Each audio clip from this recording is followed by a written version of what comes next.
Hello दोस्तों, मैं आपका दोस्त एडवोकेट सरोज सिंह। दोस्तों, उड़ता बिहार डूबता बिहार दारू का काला व्यापार, दोस्तों यही आज का टॉपिक है। और इस टॉपिक को लेके मैं सुप्रीम कोर्ट में बहुत जल्दी ही PIL जनहित याचिका को दायर करने वाला हूं, क्योंकि अभी तक पटना हाई कोर्ट से कोई इस तरह का दारू बैन पे कोई भी पॉजिटिव रिस्पॉन्स नहीं आया है। अब मेरे पास कोई दूसरा रास्ता नहीं है सुप्रीम कोर्ट में PIL डालने के अलावा, क्योंकि दोस्तों ये टॉपिक एक ऐसा है, बिहार गवर्नमेंट ने 2016 में दारू को बैन किया था। बिहार एक्साइज अमेंडमेंट एक्ट 2016 लाके दारू को बैन किया था, लेकिन जिस पर्पस, जिस ऑब्जेक्टिव से, जिस मोटो से जो दारू को बंद किया गया था, वो ऑब्जेक्टिव सॉल्व नहीं हुआ दोस्तों। उल्टा बिहार में क्या हुआ, होम डिलीवरी चालू हो गई, दारू की ब्लैक मार्केटिंग चालू हो गई।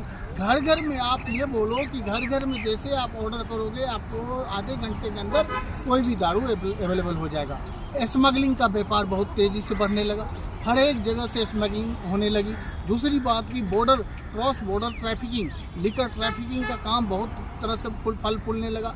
इसका भी ज़्यादा इम्पैक्ट ये पड़ने लगा दोस्तों कि बिहार में लिकर का जो इलिसिट लिकर होता है, जो गलत लिकर होता है, जो पॉइजनस लिकर होता है, जिसका व्यापार बहुत ही तेज़ी से फल फूलने लगा।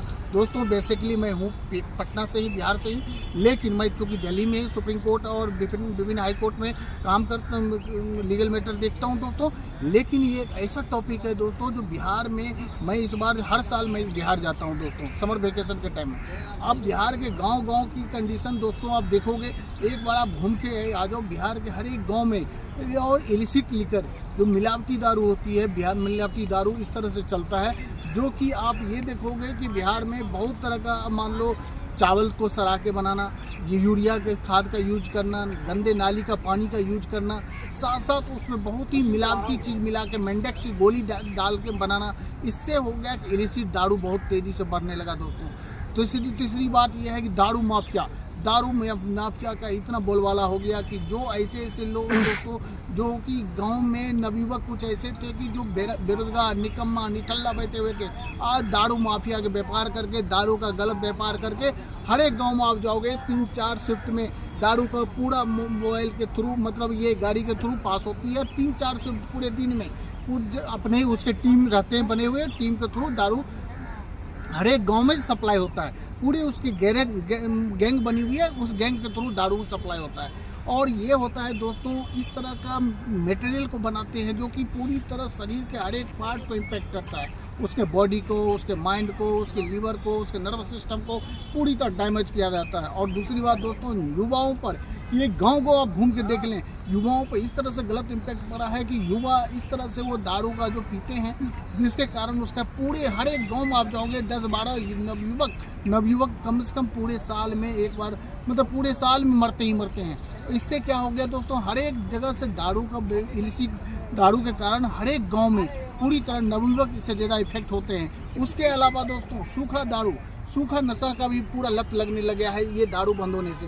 सूखा नशा मतलब क्या, आपको अफीम, चरस, गांजा, इस तरह का नशा का भी बहुत जगह से यूज होने लगा है। और इसके कारण इवन तो टायर के, कोलेस्ट्रॉल के, इस तरह के मटेरियल को यूज करके लोग नशा कर रहे हैं दोस्तों। दूसरी बात है करप्शन का इस तरह से बोलबाला हो गया दोस्तों। सरकार ये बोलती है, बिहार गवर्नमेंट, कि भाई सरकार को 20,000 करोड़ का राजस्व का नुकसान होता है। 20,000 करोड़ का राजस्व का नुकसान होता है भैया, ये तो बिहार सरकार को नुकसान नहीं हो रही है, ये जनता को नुकसान हो रही है। कि दोस्तों ये जनता का पैसा है और पूरे उसके मेहनत की पैसे हैं। और लेकिन सरकार के जो भ्रष्ट अधिकारी है, सरकार के जो करप्ट मंत्री है, उसकी झोली भर रही है, पार्टी फंड में पैसा जा ही रही है। इसके कारण पूरे पार्टी के वो चंदा के रूप में पैसा जा रहे हैं और घर घर में ये करप्शन का इस तरह का बोलबाला, पूरे अधिकारी और सरकार मिलकर इस तरह से करप्शन को बोलबाला किए हुए दारू के नाम पे, जो कि उनका फल फूल रही है दोस्तों। उसके अलावा पूरे गांव में आप अगर चले जाएंगे तो ये देखेंगे कि हर एक जिसको कोई कभी खाने का उपाय नहीं था, आज वो घर 2-3 करोड़ की बंगलो बना के बैठे हुए हैं, घर बना के बैठे हुए हैं। उनके घर पे 2-3 दरवाजे पे 2-3 गाड़ियां लगी हुई है दोस्तों। इस तरह से ये फल फूल रहा है, सरकार को कहीं से नुकसान नहीं है दोस्तों। ये तो सिर्फ पैसे कमाने का करवट, पार्टी फंड में पैसे जमा करने के लिए, और साथ साथ पूरे अधिकारी और भ्रष्ट अधिकारी के मिली भगत से ये पूरा धंधा फल फूल रहा है दोस्तों। इसलिए मैं ये बोलना चाहता हूँ दोस्तों, इसके बाद से क्रिमिनल नेटवर्क भी इसके कारण बहुत तेज़ी से बढ़ रहा है दोस्तों। स्मगलिंग बहुत तेज़ी से बढ़ रहा है, क्रॉस बॉर्डर ट्रैफिकिंग दारू की बढ़ रही है। इसीलिए मैं बोलता हूँ दोस्तों कि ये दारू का कम से कम ये था इलिसिट दारू। पहले जब दारू चल रही थी तो इस तरह से इलिसिट दारू नहीं होते था। और उसके बाद जो इसके बाद क्राइम रेट जो बढ़ी है, जो पहले 2015 से थी वो 300% थी, अब दोस्तों ये टोटल 1200% बढ़ गई है। इसीलिए दोस्तों आपको मैं ये बताना चाहता हूँ कि दारू का व्यापार को पूरी तरह से ये चालू किया जाए, जिससे सरकार और इसको पब्लिक को पूरी तरह से एक लिमिटेशन, एक मॉडरेशन के थ्रू इस अभियान को चालू रखें, जिसके कारण ये फले फूलेगा भी और ज़्यादा नुकसान भी नहीं होगा और लोगों को कम से कम लाइफ आगे बची ही रहेगी। Thank you. जय हिंद, जय भारत।